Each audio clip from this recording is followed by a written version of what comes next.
За энэ хөгжлийн төлөвлөгөөтэй холбоотойгоор хөдөө аж ахуйн сайдаас асууя. Монгол улсыг 26-аас 30 онд хөгжүүлэх 5 жилийн үндсэн чиглэлийг их хурлаар бол батлуулсан. Тэгээд ажлын хэсэгт нь бас идэвхтэй ажилласан. Миний хувьд бол энэтэй холбоотойгоор энэ үр дүнгийн хяналт шинжилгээний үнэлгээний шалгуур үзүүлэлт зорилт төвшөнд одоо энэ хөдөө аж ахуйн салбар дараах шалгуурыг тусгасан байгаа. Малын чанарыг сайжруулна.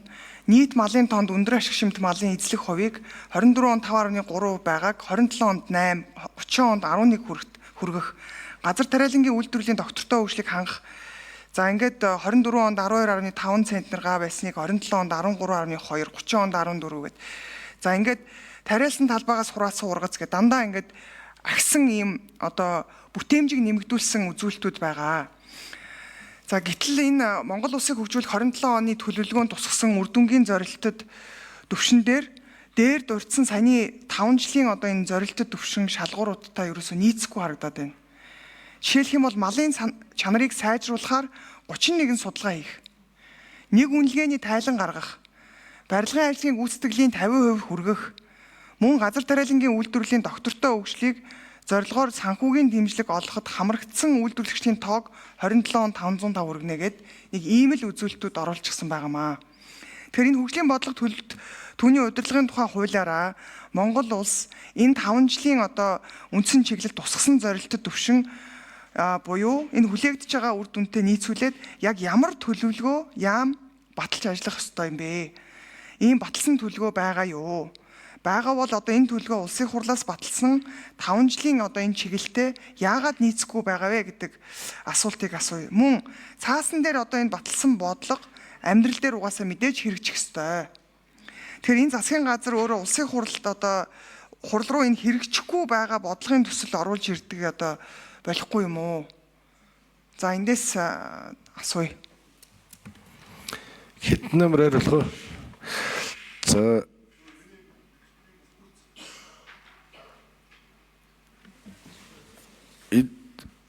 Идрват сайд хариулъя.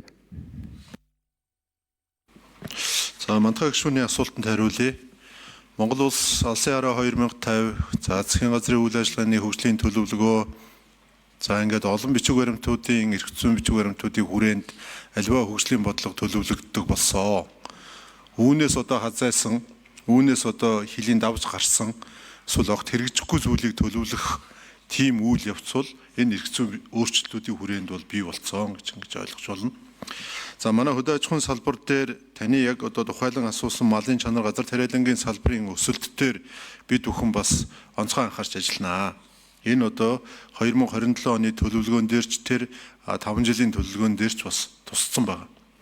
Малын чанарын асуудлыг ярих юм бол бид нэр өндөр ашиг шимтгээс гадна өнөөдөр бэлчээрийн мал аж ахуйгаар адгуулагдж байгаа энэ одоо мал аж ахуйгаач бас одоо малын чанар ашиг шимийг одоо сайжруулах тал дээр үүнийгээ дагаад малчтын орлогыг нэмэгдүүлэх тал дээр тодорхой одоо бодлого шийдвэрээ гаргаад эхнээс нь одоо хэрэгжилтийн үйл явц руугаа ороод ингэ явж байгаа.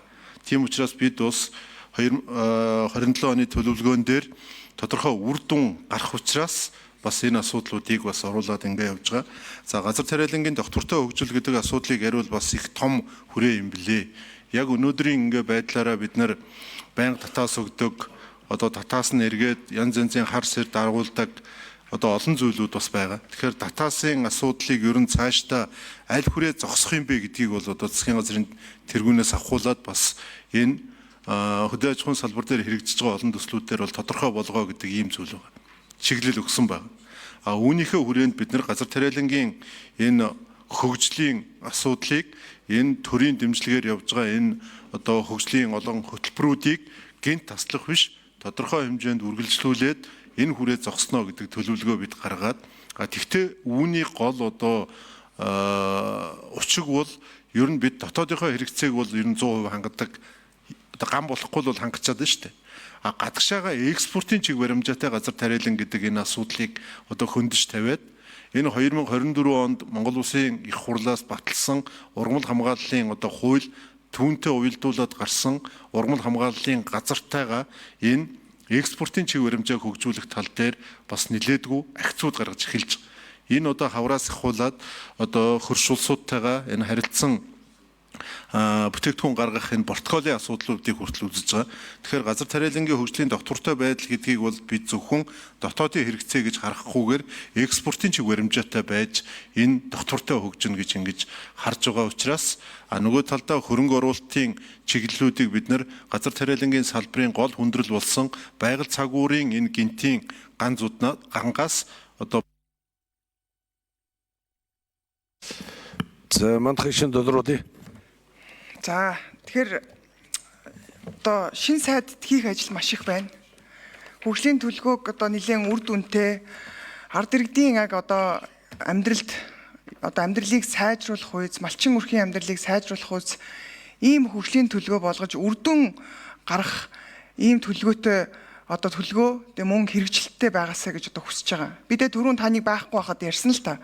Сүүлийн 10 жилийн хугацаанд хүн сүдэн аж ахуйн хөнгөлөлтийн сайдын төсөв 5 дахин нэмэгдсэн байгаа. Өнөөдөр 2021-24 онтой харьцуулсан статистик тооцоогоор малчин үрхийн орлого зарлага нь орлогоосоо нэмэгдээд жил ирэх тусам өрн нэмэгдээд яваад байгаа. Тэгэхээр энэ төсвийн мөнгө яг бодит амьдрал дээр бууж байгаа мó? Яг малчин үрхийн амьдрал сайжирж байгаа мó гэдэг асуудалд хариулах ёстой өнөөдөр. Хоёрдугаарт сүүлийн 5 жилийн хугацаанд энэ татаас хөдөө аж ахуйд олох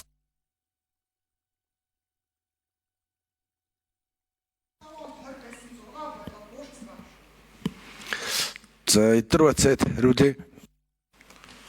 За энэ хөдөө аж ахуйн салбарын төлөвлөгөөг батлахдаа бид бол аль болох амьдралтай ойрхон байх, амьдрал дээр хэрэгжих бололцоотой ийм зүйлүүд рүү бол одоо бас анхаарлаа хандуулж байгаа. Төлөвлөгөөг одоо уран гоё гэхээсээ илүүтэйгээр энэ бодит байдалд яаж тусах уу гэдэг рүү одоо ер нь манай яам чиглэж байгаа гэдгийг бас хэлхэн зүйтэй. Малчтын амьдрал, малчтын гар дээрх орлогыг нэмэгдүүлэх асуудал бол өнөөдөр зөвхөн ноолуур махны орлого л одоо энд нөлөөлж байгаа. Тийм ээ. Манай яамны хувьд бол энэ үнгүүдэд байгаа арьс шир яснаас нь ахуулаад энэ хөдөө аж ахуйн гаралтай бараа бүтээгдэхүүнийг одоо үн цэнтэй болгох орлогын нэмэгдүүлэх тал дээр анхаарлаа хандуулж ажиллана. За салбарын төсвийн хувьд бол одоо өсөлт харагдаж байгаа нь бас бодиттой. Нөгөө талдаа үүний үр дүн юу вэ гэдэг нь бол энэ хаврын ноолуурын асуудал байгаа. Энэ ноолуурын салбарыг ингэж татаасаар дэмжиж өгж энэ цагаан ат хөтөлбөрийг хэрэгжүүлсэний үр дүнд Монгол ноолуур жилээс жилд өсөж байгаа. Тэгэхээр энэ салбарыг хөгжүүлэхэд шаардлагатай байгаа За нэмжин хвэрсэд хариулъя. За малчтын амьдрал ямар байна?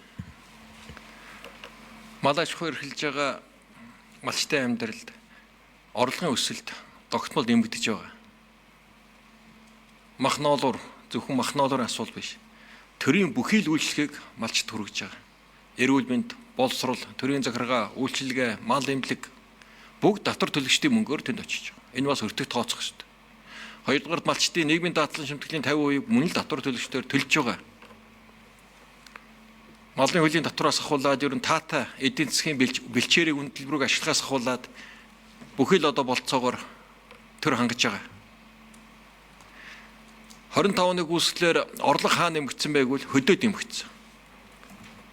Хөдөөд 10-аас дээш хувиар нэмэгдсэн, хотод 2% нэмэгдсэн. Хот суурин газрын иргэдийн орлого сайн нэмэгдэж чадсангүй, хөдөөгийн иргэдийн орлого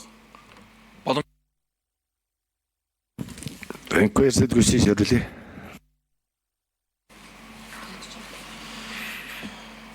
Тэгэхээр цаашдаа бид олон хөдөө аж ахуйгаа энэ байгаль цагуур эрсдлээс хамгаалах, дасан зохицох, сөрөнж давах тийм л одоо чадвартай болохын төлөө л одоо бүгд хөтөлбөрүүдийг хэрэгжүүлж байгаа.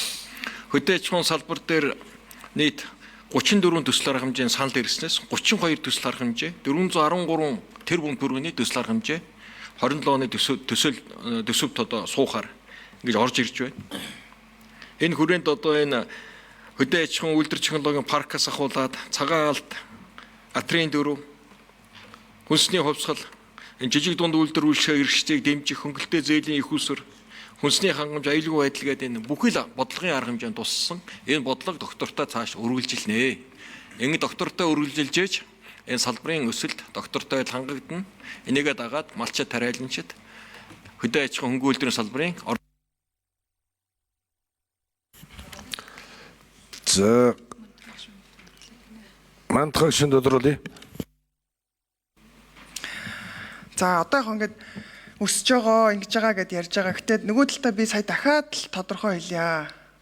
Малчтын зарлага орлогоосоо давчсан жил ирэх тусам зарлага нь нэмэгдээд буюу малчид маань худалдан авах чадвар байхгүй, бодит амьдрал нь амжиргаанд нь одоо хүрэлцэхгүй, орлого нь амжиргаанд нь хүрэлцэхгүй, ядуурлын түвшин 35% 22 онд байсан статистик. Өнөөдөр болон статистикийн газраас хүн заавал ир суух хэрэгтэй байхгүй юу?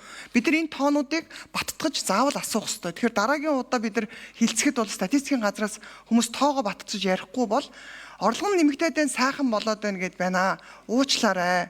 Хэдүүлээ одоо жоохон хөрсөн дээр бууж төсвөө ярьдаг болохгүй бол яг үнэ хэлэхэд бид нар харин удахгүй одоо ард иргэд чинь жагсахад бэлэн байгаа шүү гэдгийг би дахиад сануулъя.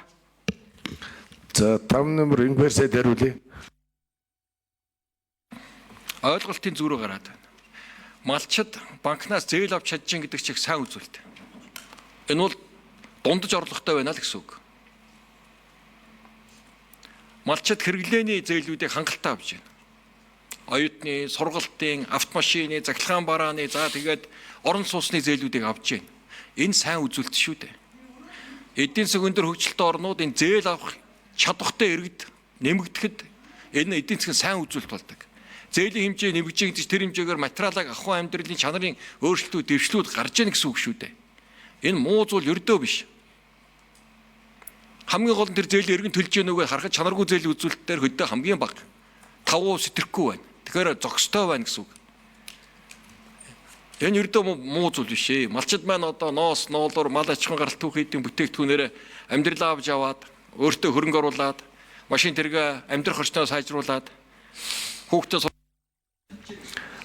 За Идрват сайд нэмж хариулъя.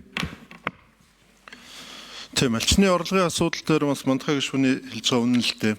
Бид одоо энэ малчны орлого бол яг үүндээ хаврын ноолуур, намрын мах, хаврын махан дээр л байгаа шүү дээ. Тэгээ одоо яг хөдөө орон нутгаар явхад бол малчтын гол ярьж байгаа юм бол энэ махны экспорт гэдэг зүйлийг битгий зогсоогоорой гэдэг ийм л зүйл. Тэгэхээр энэ мах ноолуурын асуудал бол ингээд малчтын орлогын гол түлхүүр болоод байна, цөм болоод байна. Яг одоо манай яамны хувьд бол одоо ингээд сарын дараанаас яах ноосны асуудал.